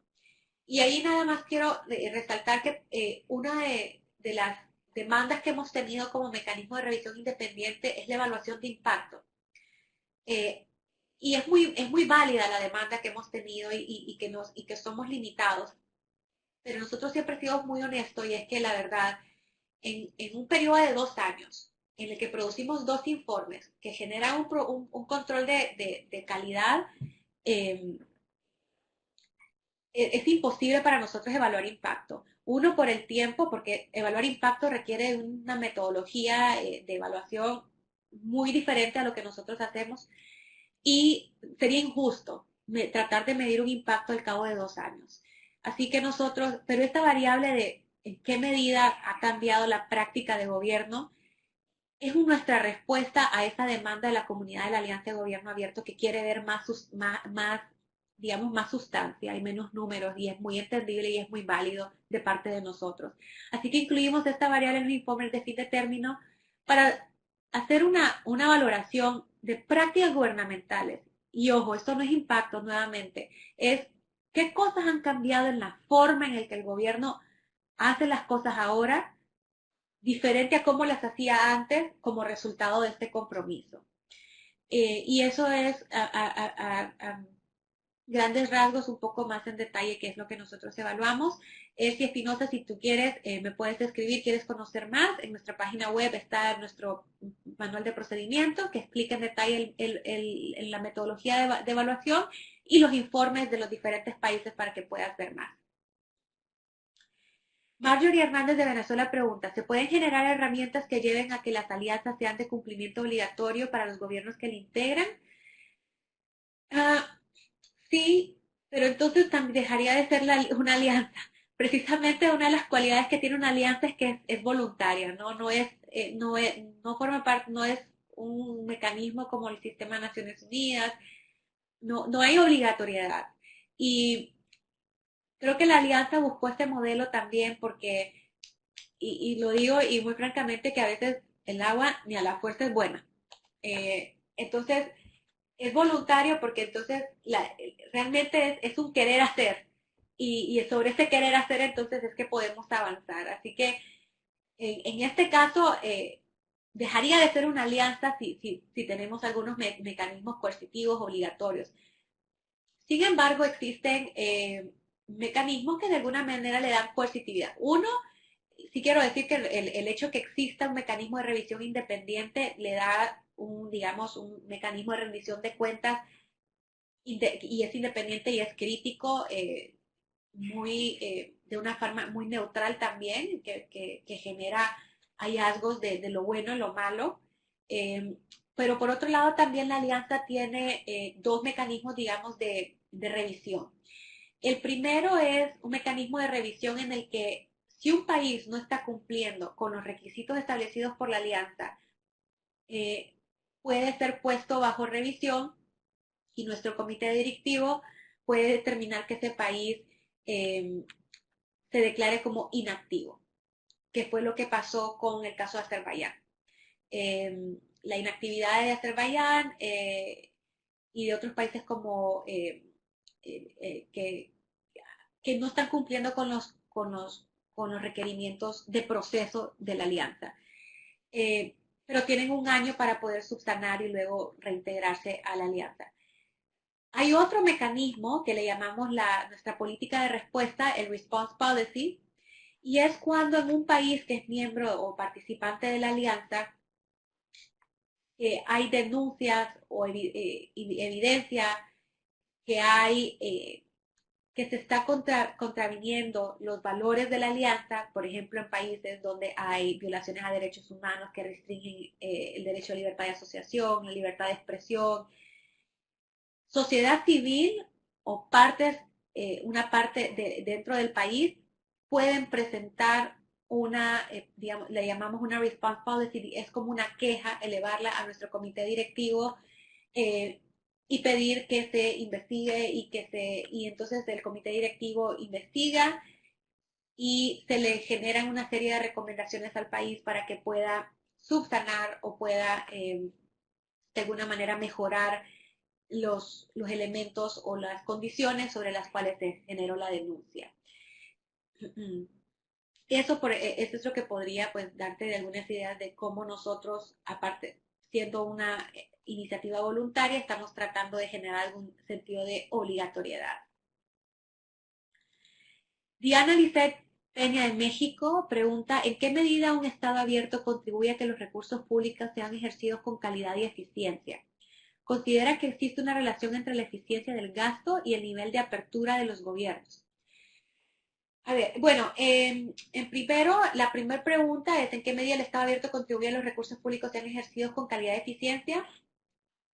Creo que es importante, o sea, el Estado abierto, creo que es la coordinación o es la medida en que el concepto de gobierno abierto se adopta en todos los diferentes niveles y estructuras y poderes del Estado.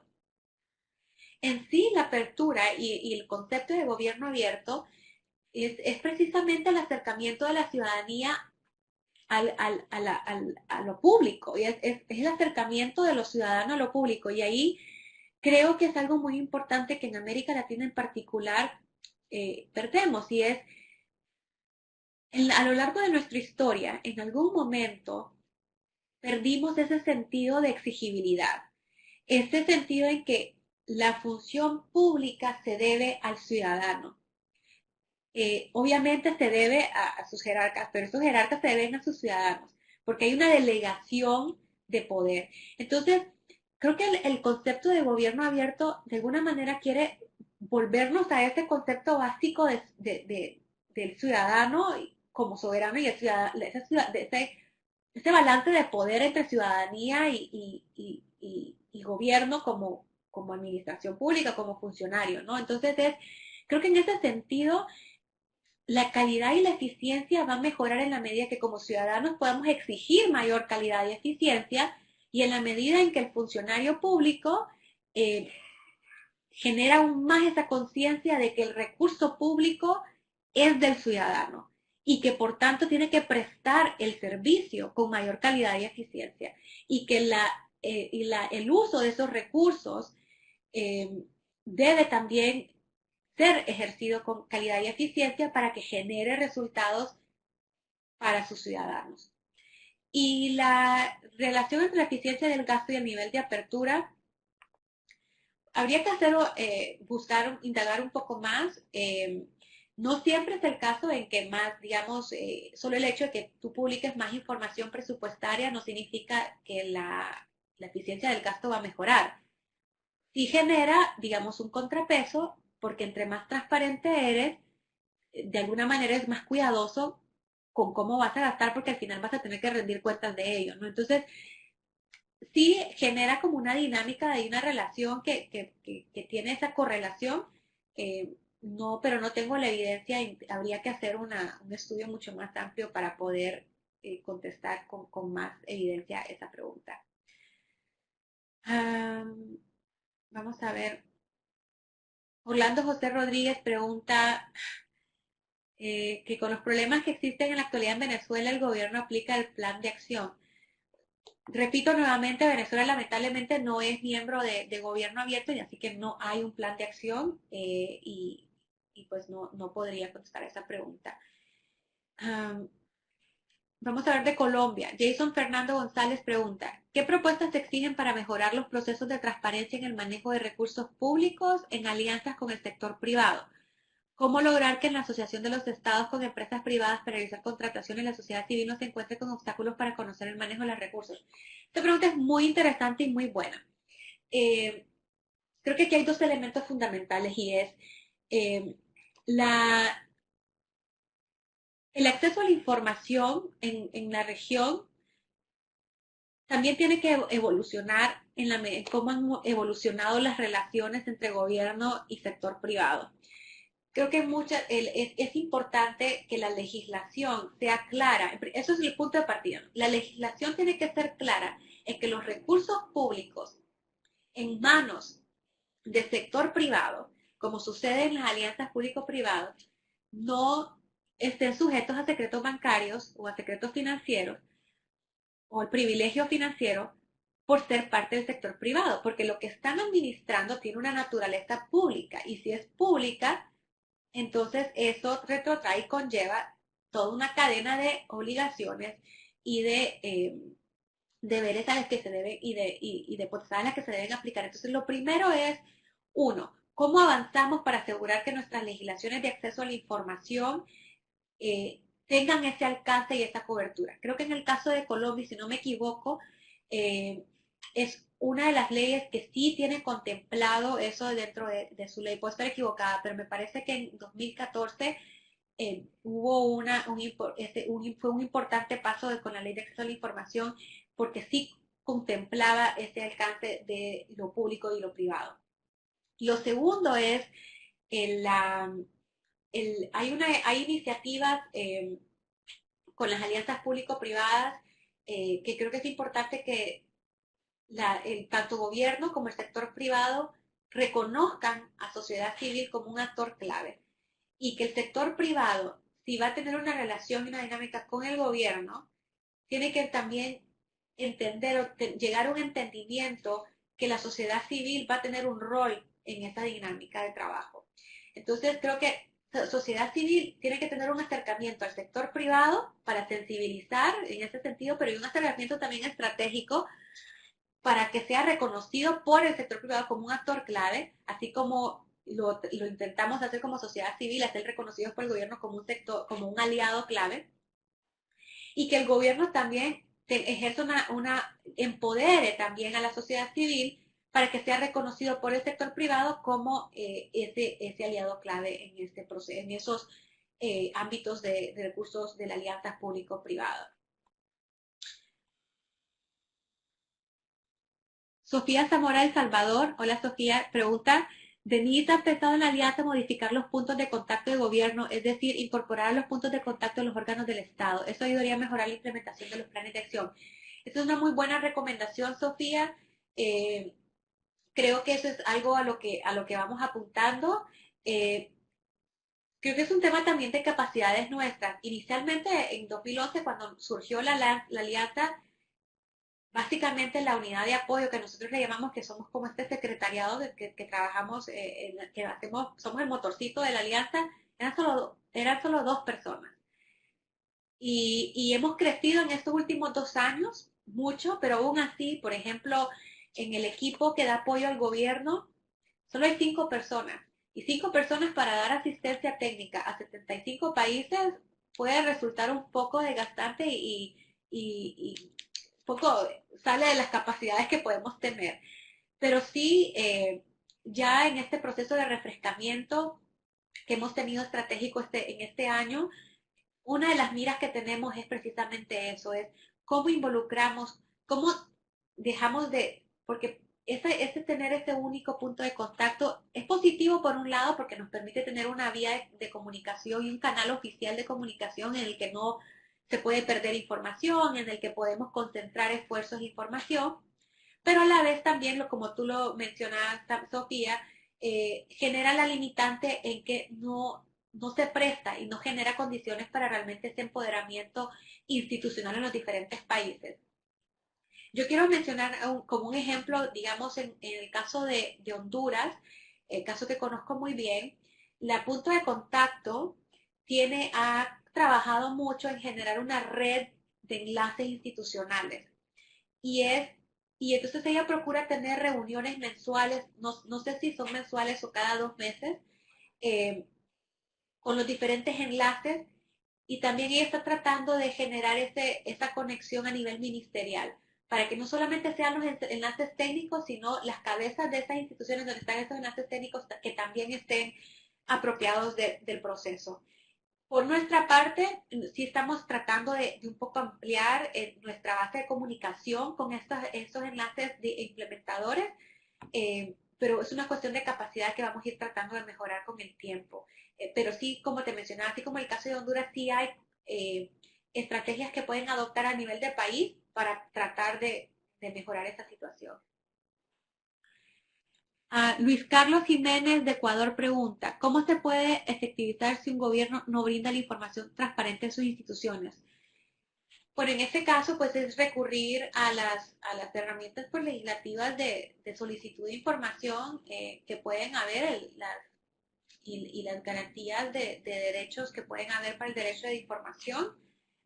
Cada país es diferente, pero creo que la lucha vale la pena hacer porque así fue como en muchos países pues se logró no solo la aprobación de la legislación, porque en muchos países hay leyes de acceso a la información, pero todavía no logramos que eso se concretice como una fluidez de información. Pero sí, yo creo que, y lo otro es generar esas alianzas con sociedad civil para que entre sociedad civil también se puede ejercer un poco de presión social al gobierno para que haga efectivo el derecho de acceso a la información. hay varias, pero ojalá espero poder llegar a varias preguntas. Vamos a ver algunas preguntas de los últimos que han entrado. A ver, Jorge Ortega de Costa Rica pregunta, ¿qué tan importante es que existan espacios de diálogo entre el gobierno y la sociedad civil constantemente? Depende a qué te refieres con constantemente. Obviamente hay periodos, como hemos visto, en el que hay que reunirse más seguido y hay periodos en que pues es más espaciado. Pero tiene que haber un balance. Yo creo que no es tanto el tema de frecuencia, porque es muy diferente a la frecuencia a la constancia. Porque yo me puedo reunir todas las semanas sin generar resultados y sin llegar a acuerdos y sin ser constante, pero la constancia implica en que haya al menos un esfuerzo básico para que cada reunión sea significativa. Y eso pasa por, si no me puedo reunir todas las semanas porque eso requiere mucho tiempo, pero ¿cómo hacer la fluidez de información? ¿Cómo nos mantenemos comunicados? Ya sea, en muchos casos, en muchos países he visto que, por ejemplo, dentro del grupo de los foros multiactor tienen un grupo de WhatsApp, por ejemplo, o tienen un grupo de Facebook, y por ahí se están comunicando constantemente y está fluyendo la información en una forma uniforme y constante. Y el fluido de información a veces puede suplantar la necesidad de tener una reunión de cara a cara cada semana, si solamente la reunión es para compartir información. Así que más que la frecuencia, me parece que lo importante es la constancia y habilitar canales que permitan una fluidez de comunicación permanente, actualizada. Y sobre todo que no se generen esos espacios para que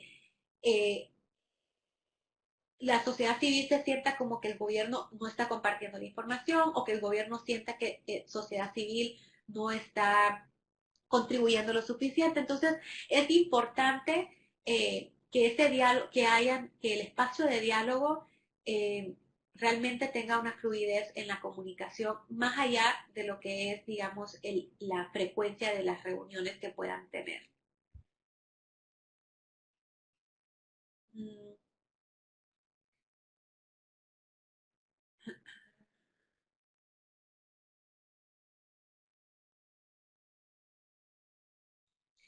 Vamos a ver, Julio Méndez de México pregunta, desde su experiencia, ¿cuáles serían las herramientas más potencializadoras que pueden evolucionar, coparticipar y monitorar aquellas prácticas de gobierno a nivel local?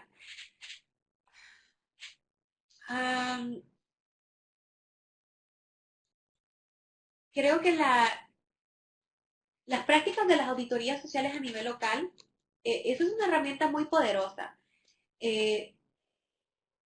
En el tiempo que yo pude realizar muchos ejercicios de auditoría social a nivel local, pero lo que más me llevé y por lo que pude escuchar de las personas que participaban en ellas, no era tanto el valor de poder encontrar irregularidades o los hallazgos de la auditoría social, sino era todo porque la auditoría social conllevaba, en primer lugar, que el gobierno local se sentara en una mesa con los actores sociales que estaban desarrollando la auditoría social.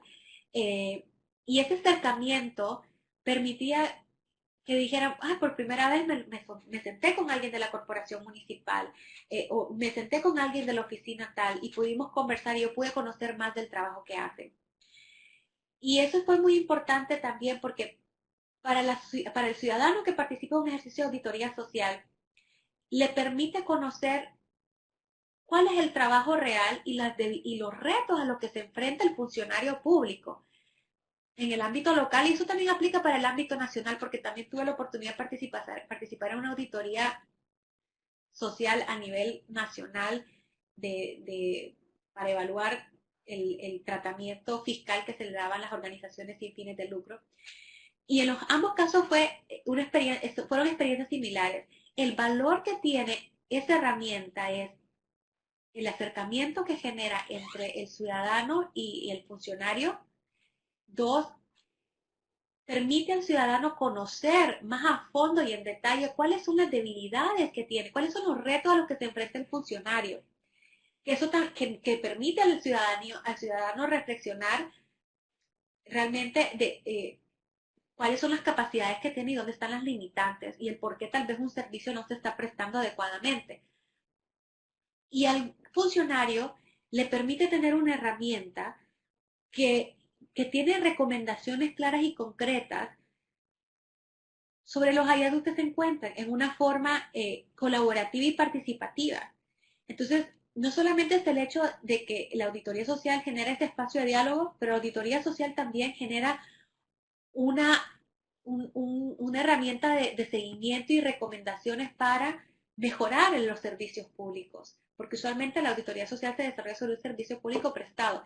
Entonces, la auditoría social a nivel local es una herramienta muy valiosa que no solamente, otra vez, genera apertura porque ahí tiene que haber facilitación de información, es un aprendizaje para ambas partes, genera diálogo, genera un entendimiento, que eso es importantísimo en la relación sociedad civil y gobierno, y sobre todo porque genera un producto concreto sobre el cual se puede construir mejora en un servicio público, y eso es fundamental a nivel local.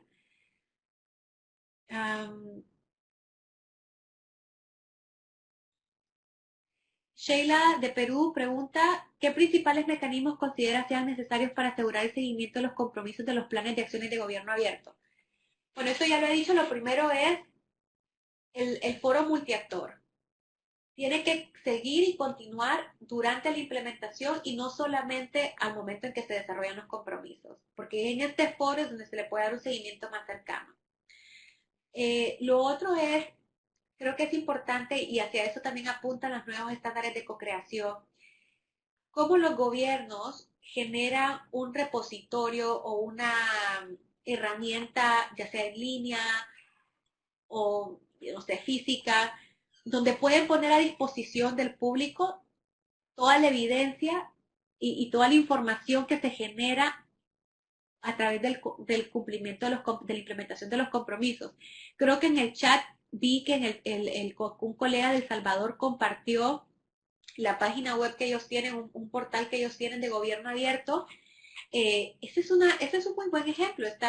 Es un portal donde pueden entrar, cualquier persona puede entrar, entrar al compromiso, tener información de qué trata el compromiso, conocer cuáles son los avances que está teniendo el gobierno en el compromiso y descargar todos los documentos que se han producido por la implementación del compromiso o la verificación de la evidencia del cumplimiento de los compromisos. Y esto es útil no solo para nosotros como mecanismo de revisión, porque nos hace la vida mucho más fácil, porque toda la información está ahí y nos permite investigar fácilmente, pero para la sociedad civil que quiere monitorear el cumplimiento de los compromisos, es una herramienta abierta, útil y fácil para que también sociedad civil pueda tener una visión crítica y decir,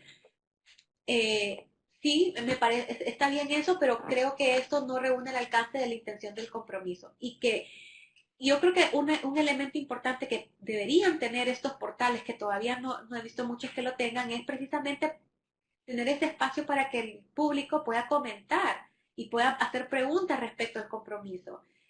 Porque muchas veces revisamos la información, y no estoy hablando ya del caso particular de El Salvador, estoy hablando que nos pasa en varios países, que nos dicen, sí, esta es la evidencia de que estamos cumpliendo, aquí está el documento.